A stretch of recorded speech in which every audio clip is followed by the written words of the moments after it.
తాకట్టులో ఉన్న బంగారాన్ని విడిపించి ఆ రోజు ఆన్లైన్ రేటుకే మేము కొంటాం. Sharma gold company. Hi, welcome to our channel. ఈరోజు మనతో పాటు ఉన్నారు ప్రముఖ జ్యోతిష్యులు శ్రీ డాక్టర్ గుండెపూడి శివ సుధీర్ శర్మ గారు. నమస్కారం గురువు గారు. శ్రీమాత్రే నమః, శ్రీ గురుభ్యో నమః. సార్, చాలామంది డే అండ్ నైట్ కష్టపడతారు, కష్టపడి సంపాదిస్తారు. సంపాదించింది కాస్త ఆభరణాల మీద పెడతారు, ఉదాహరణ బంగారం మీద పెడతారు. ఆ పెట్టిన బంగారాన్ని కొన్ని రోజులకే మళ్ళీ తాకట్టు పెడతారు. ఎందుకు సార్ ఇలాంటి పరిస్థితి ఎందుకు వస్తుంది? దాని నుండి బయటపడాలంటే ఏం చేయాలి? అసలు తాకట్టు బంగారం రావాలంటే మనం ఏం చేయాలి? అదేవిధంగా తాకట్టుకు పోవద్దు అనుకుంటే కూడా ఏం చేయాలి అసలు? ముఖ్యంగా ఇప్పుడున్న పరిస్థితుల్లో బంగారానికి విలువ ఎక్కువ. అవును. ఇంకా రాను 2025 ఆగస్టు నాటికి దాదాపు ₹1,00,000 వరకు వెళ్తుందని చెప్పి నానుడు ఉంది బయట జనాల్లో కూడా. బులియన్ మార్కెట్స్ కూడా అవే చెబుతున్నాయి. ₹1,00,000 వరకు 10 గ్రాముల బంగారం పోతుందని. కొనడం కూడా చాలా కష్టతరమైనటువంటి వ్యవహారం. కానీ ఆడవాళ్ళకి ఇష్టంగా ఉండేటువంటిది ఏంటి అంటే నగలు, చీరలు. ఈ రెండే. చీరలు అంటే మార్చుకోవచ్చు, చినిగిపోతుండే కొత్తగా కొనుక్కోవచ్చు, మళ్ళీ చేసుకోవచ్చు. కానీ బంగారు నగలు వచ్చేసరికి అపురూపంగా చేయించుకుంటారు. ఒక మోడల్ చేయించుకొని అది నచ్చకపోతే మరలా చెడగొట్టి దాంట్లో లాస్ వచ్చినా మరలా చేయించుకుంటారు. కొంత బంగారం తరుక్కుపోతుందని తెలిసినా మరలా వీళ్ళకి ఇష్టం వచ్చినటువంటి విధంగా వచ్చేంత వరకు దాని మీద శ్రద్ధ పెట్టి చేయించుకుంటారు. అంతేకాకుండా లక్ష్మీ నివాసాలలో ముఖ్యమైనది బంగారం కూడా. దానికి పవిత్ర అపవిత్రత అనేది ఎక్కడా కూడా లేదు. మనం అందుకని భోజనం చేసేటప్పుడు చూడండి, వెండి కంచాల్లో భోజనం చేస్తుంటారు. దాంట్లో చిన్న బంగారు పువ్వు ఉంటుంది మధ్యలో కదా. అలాంటి బంగారు పుష్పం ఉండేటువంటి వెండి కంచంలో ఇప్పుడు నేను భోజనం చేశాను. అది శుభ్రం చేసిన తర్వాత పరమ పూజ్యమైనటువంటి ఒక పీఠాధిపతి వచ్చినా దాంట్లో భోజనం పెట్టవచ్చు. ఓకే. అంటే దాంట్లో ఉండేటువంటి బంగారానికి ఉండేటువంటి శక్తి ఎలాంటిది. ఓకే. కేవలం వెండి ఒక్కటే ఉంటే అలా పనికిరాదు. కానీ బంగారు పుష్పం ఉండడం చేత అంత పవిత్రత చేకూరుతుంది. అలాగే ఒక సైంటిఫిక్ రీజన్ కూడా ఉంది దాంట్లో. బంగారు పుష్పం చిన్నది అట్లా ఉంటుంది. దాంట్లో వేడి వేడి అన్నం పెడతాం. వేడి వేడి అన్నం పెట్టినప్పుడు బంగారం కొద్దిగా కొద్దిగా కొద్దిగా కరుగుతూ ఉంటుంది. ఓకే. అది మన కడుపులోకి పోతూ ఉంటుంది. శరీర ఛాయ బంగారు వర్ణానికి వెళ్ళిపోతుంది. డైజెషన్ సిస్టమ్ బాగుపడుతుంది. ఆడవాళ్ళు తింటే ఋతుక్రమం బాగుపడుతుంది. అలానే మన లోపల ఉండేటువంటి ధాతు పుష్టి పెరుగుతుంది. చూడండి, కొన్ని లేఖ్యాల్లో బంగారాన్ని, ఆయుర్వేదంలో బంగారాన్ని కలుపుతారు. బంగారపు రేకులు పల్చడి పేపర్లాగా తయారు చేసి దాంట్లో కరిగేలాగా పెట్టేసి చేస్తూ ఉంటారు. అంటే బంగారానికి ఉండేటువంటి శక్తి అంత శక్తి. అలానే అత్యంత ఆకర్షణీయమైనటువంటి శక్తి కూడా బంగారానికే ఉంటుంది. అందుకనే మనం దేవాలయానికి వెళ్ళేటప్పుడు మగవాళ్ళు షర్టు తీసేసి వెళ్తాం. అవునా? ఆడవాళ్ళకి కనీసం మంగళసూత్రాలైన బంగారం ఉండాలి అని ఎందుకంటాం మనం? ఎందుకంటే దేవాలయానికి వెళ్ళినప్పుడు ఆ గర్భాలయంలో ఒక పాజిటివ్ ఎనర్జీ ఉంటుంది. విగ్రహం కింద యంత్రం పెడతారు. ఆ యంత్రం కింద అనేక రకాలైనటువంటి రసాయన పదార్థాలు పోస్తూ ఉంటారు. దాంట్లో జలపాషాణం, వృద్ధిపాషాణం, పాదరసం, గంధకం, ఇట్లాంటివన్నీ కూడా, నవరత్నాలు, పంచలోహాలు, ఇవన్నీ కూడా దాంట్లో పోస్తారు. దానివల్ల ఏమవుతుంది? జీవశక్తి వస్తుంది. ఓకే. ఈ జీవశక్తి యంత్రానికి టచ్ అయినప్పుడు యంత్రంలో ఉండేటువంటి మంత్రశక్తి ఉద్యుక్తం అవుతుంది, యాక్టివేట్ అవుతుంది. తద్వారా విగ్రహానికి యంత్రం తగులుతూ ఉంటుంది కాబట్టి యంత్రం ప్రభావితమై మనకి అందంగా కనపడుతూ ఉంటుంది, శక్తివంతంగా. ఓకే. అంత శక్తి ఆ లోపల పెట్టేటువంటి పదార్థాలకు వస్తుంది. ఈ గర్భాలయం అంటే ఏంటి? గర్భాలయం అంటే తల్లి గర్భం ఎలాంటిదో గర్భాలయం కూడా అదే. ఒకటే దారి బయటికి రావడానికి. వేరే వైపుల కిటికీలు, డోర్స్ ఉండవు. గర్భాలయానికి ఒకటే డోర్ ఉంటుంది. ఈ అర్చకుడు లోపలికి బయటికి తిరుగుతూ ఉన్నప్పుడు తనతో పాటుగా లోపల ఉండేటువంటి పాజిటివ్ ఎనర్జీ బయటికి వస్తూ ఉంటుంది. ఓకే. దేవాలయంలో ప్రదక్షిణలు చేసేటప్పుడు, అంటే ఈ అర్చకుడు స్వామివారు లోపలికి బయటికి తిరుగుతున్నప్పుడు ఆ పాజిటివ్ ఎనర్జీ వచ్చినప్పుడు వీళ్ళ వంటిలోకి దాన్ని ఆవాహనం చేసుకోవాలి అంటే మగవాళ్ళైతే షర్ట్ ఇప్పుతున్నాం డైరెక్ట్. ఆడవాళ్ళకి ఎలా? బంగారం ద్వారా వాళ్ళ వంటిలోకి ఆ యొక్క పాజిటివ్ ఎనర్జీ లోపలికి ఇంజెక్ట్ అవుతుంది. ఓకే. అలాంటి శక్తి కూడా బంగారానికే ఉంది అక్కడ కదా.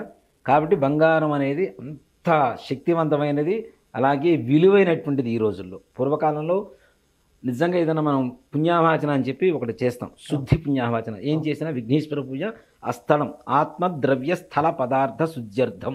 ఆత్మ, ద్రవ్యం, స్థలం, పదార్థం ఇవన్నీ కూడా శుద్ధి కావడం కోసం అని చెప్పి ఒక కలశంలో వరుణదేవుడిని, ఒక కలశంలో బ్రహ్మదేవుడిని, ఒక కలశంలో వాస్తుపురుషుని ఆవాహనం చేసి దాంట్లో నీళ్లు పోసి ఆ నీళ్లను ఎక్కడైతే చల్లుతూ ఉంటామో అక్కడంతా పవిత్రత చేకూరుతుందని చెప్పి మన హిందూ ధర్మం.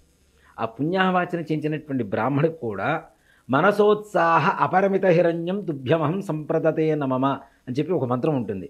మనకి మనస్సుకి ఆనందం కలిగితే ఎంత బంగారం ఇవ్వగలుగుతామో అంత బంగారం ఇవ్వమని. ఓకే. అలాగే షోడశ దానాలు దశదానాలని 26 రకాల దానాలు ఉంటాయి. షోడశ దానాల్లో బంగారం ఉంటుంది, దశదానాల్లో బంగారం ఉంటుంది. బంగారానికి అంత ప్రాధాన్యత. దానం ఇవ్వడం ద్వారా మనం చేసినటువంటి సకల పాపాలు కూడా నివృత్తి కలుగుతాయి అంటారు. ఓకే. అంత శక్తివంతమైనది బంగారం. మరి వాటి కోసం దానం ఇవ్వాలి అంటే సాధ్యమైనటువంటి విషయం కదా. 1 గ్రాము ఇవ్వాలంటే 10,000 రూపాయలు దగ్గర పెట్టుకోవాలి కదా. అలాంటి బంగారం మనం ఎంతో ప్రేమతో కొనుక్కొచ్చుకొని ఇంట్లో పెట్టుకుంటాం.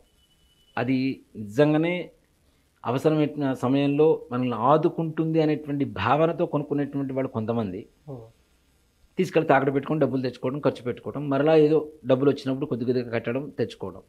కొంతమందికి పెట్టిన చోటు నుంచి వెనక్కి రాదు. అవును, అస్సలు రాదు. చాలా బాధపడుతుంటారు. ఎంతో ముచ్చటబడి నగలు చేయించుకొని ఆ బంగారం మొత్తం అట్లానే వెళ్ళిపోతూ ఉంటుంది. మళ్ళీ వెనక్కి తిరిగి రాదు, ఇంటి దాకా రాదు. అలాగే బంగారం కొనుక్కున్నది మనం అలంకరించుకోవడానికి అనుకున్నప్పుడు దాంట్లో లక్ష్మీ నివాసం అని చెప్పి చెబుతున్నప్పుడు ఆ లక్ష్మీదేవిని తాకట్టు పెట్టడానికి కూడా బాధగానే ఉంటుంది.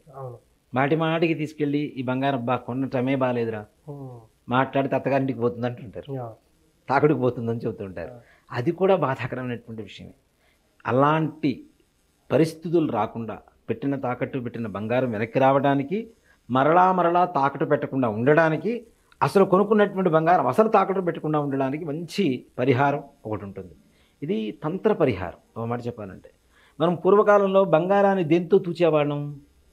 గురివింద గింజలతో తూచేవాడు. ఓకే. గురివింద గింజలు ఉంటాయి కదా, ఎర్రగా నల్లగా. ఆ గురివింద గింజలతో దాని ఎత్తు తూచేవాళ్ళు. ఇన్ని గురివింజల ఎత్తు బంగారం అని చెప్పేవాళ్ళు పూర్వకాలంలో. అంటే దానికి సమానమైనది ఏది మన సృష్టిలో? మరలా గురివింద గింజలే కదా. అందులో ఏంటంటే గురివింద గింజలో 2 నలుపు ఎరుపు 2 రంగులు ఉంటాయి కదా. దీంట్లో అసలు ముఖ్యంగా అప్పులు కావడానికి, బంగారం తాకట్టు పెట్టడానికి, పెట్టిన బంగారం వెనక రాకపోవడానికి, తాకట్టు పెట్టాల్సిన పరిస్థితులు రావడానికి కారకుడు ఎవరంటే కుజుడు. ఓకే. కుజుడు అంటే ఏ వర్ణంలో ఉంటాడు? ఎర్రగా ఉంటాడు. దీంట్లో ఉన్నాడు. అలాగే ఎక్కువ కాలం ఒక గ్రహస్థితి మనిషిని బాధ పెట్టేటువంటిది. ఇప్పుడు గ్రహ సంచారం ఉంటుంది. గురుగ్రహం సంవత్సరం పాటు ఒక స్థానంలో ఉంటాడు. అలాగే రాహుకేతువులు 18 నెలలు ఉంటారు. కానీ 7.5 సంవత్సరాలు బాధ పెట్టేటువంటి ఏకైక గ్రహం ఏదైనా ఉందంటే ఏలినాటి శని. శనికి గుర్తింపు రంగు ఏమిటి? నలుపు. నలుపు. ఈ 2 కలిసి ఉంటే కుజ శనుల కలయికే గురివింద గింజలు. ఓకే. అలాగే లక్ష్మీ స్వరూపంగా చెప్పుకుంటున్నాం కదా. ఈ గురివింద గింజలు ఒక 108 తెచ్చుకోమని చెప్పండి ఎవరినైనా సరే. నలుపు ఎరుపు ఉన్నవి మాత్రమే. ఓకే. గురివింద గింజలు తెచ్చుకోండి.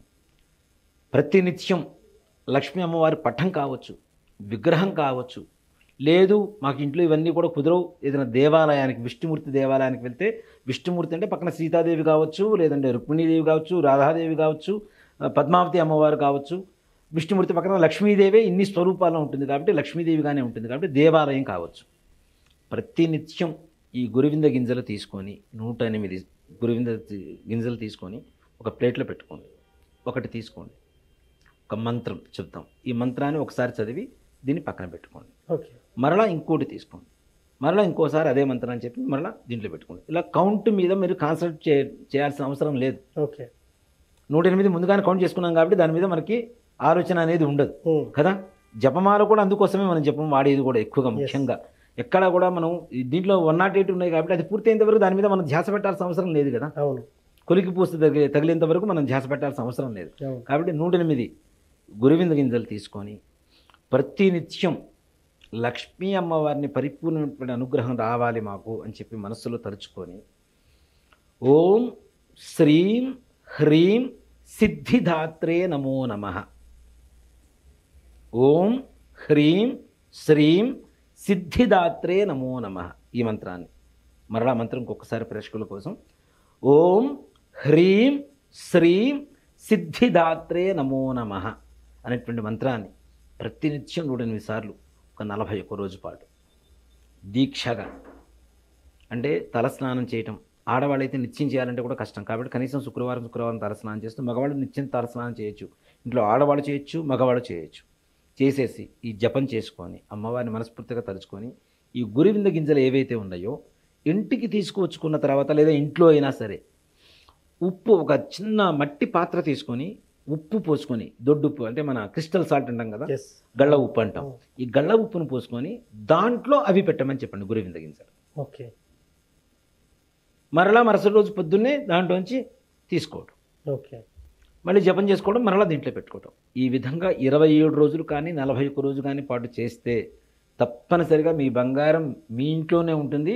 నిజంగా అక్షయం కలుగుతుంది, అంటే ఇంకా వృద్ధి కలుగుతుంది, ఇంకా కొనుక్కున్నటువంటి స్థాయిలో ఉంటాం. కానీ దాన్ని తాకట్టు పెట్టాల్సిన పరిస్థితులు మాత్రం రానివ్వకుండా లక్ష్మీ అమ్మవారు చూస్తుంది తప్పనిసరిగా.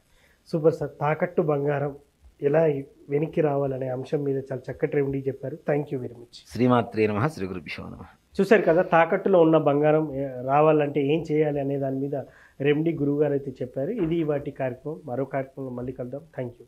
సుమన్ టీవీలో మీ పర్సనల్ అండ్ బిజినెస్ ప్రమోషన్స్ కోసం కింది నెంబర్కి కాంటాక్ట్ చేయండి.